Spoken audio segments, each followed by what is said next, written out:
New star news में आपका स्वागत है। मैं हूं आपके साथ दीप्ति। आइए रुक करते हैं आज की खास खबरों के साथ।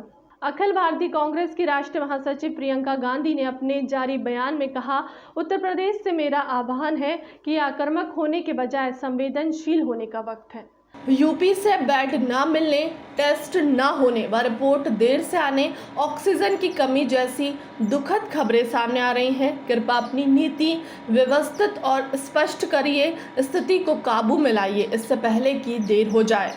मेरे प्यारे साथियों, उत्तर प्रदेश में कोरोना महामारी की वजह से स्थिति बहुत ही ज़्यादा बिगड़ रही है। हर तरफ से खबरें आ रही हैं कि बेड्स की कमी है, ऑक्सीजन की कमी है, दवाइयों की कमी है। उत्तर प्रदेश सरकार का धर्म है कि वह समस्या बढ़ाने के बजाय और आंकड़ों को छुपाने के बजाय समस्या को सुलझाने की कोशिश करे और सच्चाई सामने लाए, क्योंकि आज जो स्थिति है वो सही नहीं है।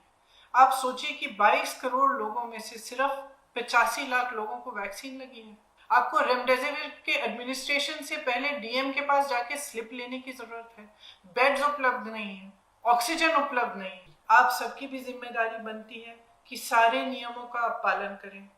मास्क पहनिए, हो सकता है तो डबल मास्क पहनिए, घर से कम निकलिए, हाथ खूब धोएं। तो इन पर जरूर ध्यान दीजिएगा और अपनी जिम्मेदारी भी आप पूरी सावधानी से आप निभाएं। मध्य प्रदेश के मुख्यमंत्री शिवराज सिंह चौहान ने पूरे मध्य प्रदेश में 30 अप्रैल तक जनता कर्फ्यू रहा। मेरे बहनों और भाइयों, इस संकट से निपटने के लिए आज पहली आवश्यकता है हम संक्रमण की चेन को तोड़ डालें। ये चेन ब्रेक करना आज अत्यंत आवश्यक हो गया है, क्योंकि अस्पताल भर रहे हैं, हम व्यवस्था बढ़ाने की कोशिश कर रहे हैं, लेकिन अगर संक्रमित मरीजों की संख्या इसी तरह बढ़ती रही तो हर व्यवस्थाएं छोटी पड़ती चली जाएगी। और इसलिए पहला हमारा संकल्प, हम संक्रमण की बढ़ती रफ्तार को रोकेंगे और इसका उपाय हम घर में रहेंगे, अनावश्यक रूप से घर के बाहर नहीं निकलेंगे। 30 अप्रैल तक भोपाल के दवा बाजार में रेमडेसिविर इंजेक्शन के लिए मरीजों के परिजनों की उमड़ी भीड़। 4 घंटे से ज्यादा समय होने के बाद भी अधिकारी मौके पर नहीं मौजूद।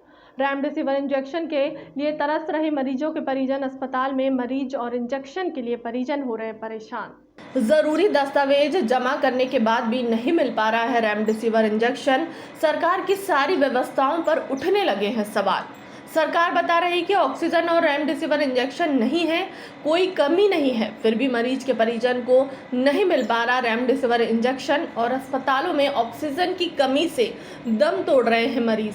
कोरोना संक्रमित मरीज के परिजन दर दर भटकने पर मजबूर है। एडिशनल एसपी RS मिश्रा मौके पर मौजूद आम जन से चर्चा करते हुए।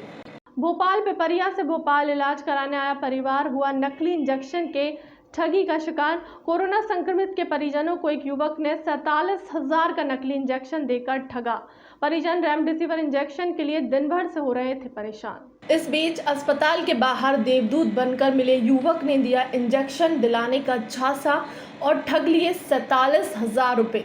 जब परिजन इंजेक्शन लेकर अस्पताल डॉक्टर के पास पहुंचे तब पता चला कि नकली है। इंजेक्शन मंडीदीप स्थित इंडस टाउन में किसी मेडिकल से दिलाया था। इंजेक्शन मिसरोद थाना क्षेत्र के 11 मील स्थित निर्मल अस्पताल में भर्ती है कोरोना संक्रमित प्रकाश सिलावट। शिवपुरी कलेक्टर ने सख्त निर्देश देते हुए कहा कि कोरोना वायरस आपदा के दौरान होने वाले विवाह समारोह में 50 से ज्यादा लोग शामिल हुए तो होगी कार्यवाही। शादी समारोह के समय रसोई भी होगी चेक। अगर आपने 50 से ज्यादा का खाना बनवाया तो होगी कार्यवाही। विवाह समारोह में टेंट, कुर्सी, टेबल भी 50 लोगों के हिसाब से ही होनी चाहिए। नियमों का पालन न करने पर मैरिज गार्डन होंगे सील। शिवपुरी कलेक्टर अक्षय कुमार सिंह ने मैरिज गार्डन वालों को दिए दिशा निर्देश। बिना परमिशन के मैरिज गार्डन में नहीं कर पाएंगे शादी। कलेक्टर ने कहा कि जो आप लोग 50 लोगों को शादी में बुला रहे हैं उन लोगों के नाम, मोबाइल नंबर और आधार कार्ड आपको परमिशन के दौरान संलग्न कराना होंगे। देखिए, मैरिज गार्डन में बुकिंग से कुछ नहीं हो जाता, ठीक है। बुकिंग एक शुरुआत है। अगरचे कोई कार्यक्रम होना है तो उसमें SDM की अनुमति चाहिए और SDM अपने SDO से परामर्श करके अनुमति देंगे। ये 144 में उल्लेख है। इसका मतलब ये है कि वो कुछ और करने के पहले, कोई और बाजा गाजा टेंट माइक करने के पहले SDM की अनुमति की सोचे। और एसडीएम की जो अनुमति होगी उसमें जो शर्तें होंगी वो ये होगा कि पहले वो ला करके देगा कि किस किस को बुला रहा है, नामजद, नाम, मोबाइल नंबर और आधार कार्ड का नंबर, ये पर्चे पत्र का नंबर, ठीक है। और सरकार की ओर से वीडियोग्राफी कराएंगे और एक ऑर्गेनाइजर कराएगा।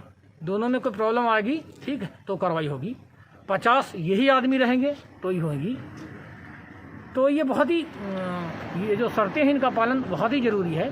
तो बुकिंग से काम नहीं होगा, अनुमति से काम होगा, ठीक है, अन्यथा सबके विरुद्ध कार्रवाई होगी। फिलहाल के लिए अब तक की खबरों में इतना ही। देश दुनिया की तमाम बड़ी खबरों के लिए बने रहे हमारे चैनल के साथ। नमस्कार।